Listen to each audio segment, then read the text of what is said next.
पाठ 4 पारसमणि। धनपत राय नाम का एक व्यापारी था। उसे अपने पूर्वजों की बहुत सारी धन दौलत मिली थी, जिसके कारण उसकी गिनती शहर के बड़े सेठों में होती थी। उसके पास बड़ी गाड़ी, बंगला, नौकर चाकर आदि सब कुछ था, लेकिन वह स्वयं बहुत आलसी स्वभाव का था। वो सोचता था कि उसके पास पूर्वजों द्वारा छोड़ा गया इतना धन है कि उसकी 7 पीढ़ियों को भी काम करने की आवश्यकता नहीं है।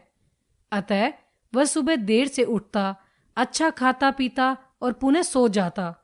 कई कई दिन तक तो वह अपने कारखानों में भी नहीं जाता था, जिसके फलस्वरूप उसके सभी नौकर व कर्मचारी आलसी हो गए और काम बिल्कुल ठप हो गया।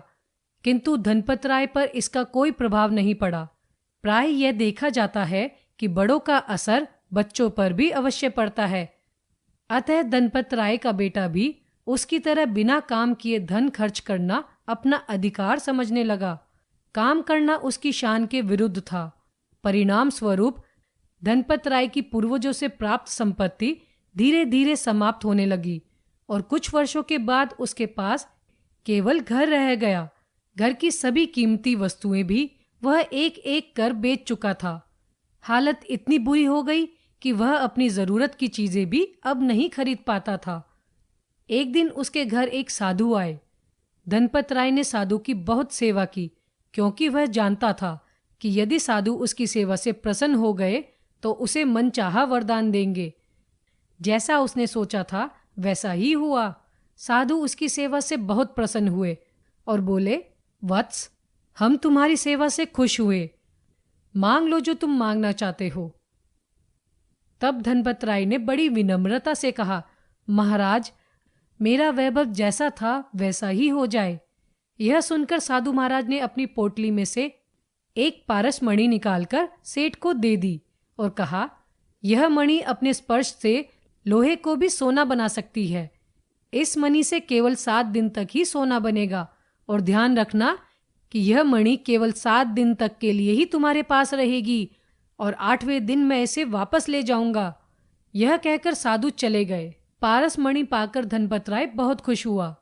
वह सोचने लगा, अब हमारे खुशहाली के दिन फिर से लौट आएंगे। उसने अपने पुत्र से कहा, बेटा जा बाजार से 1 कुंतल लोहा ले आ।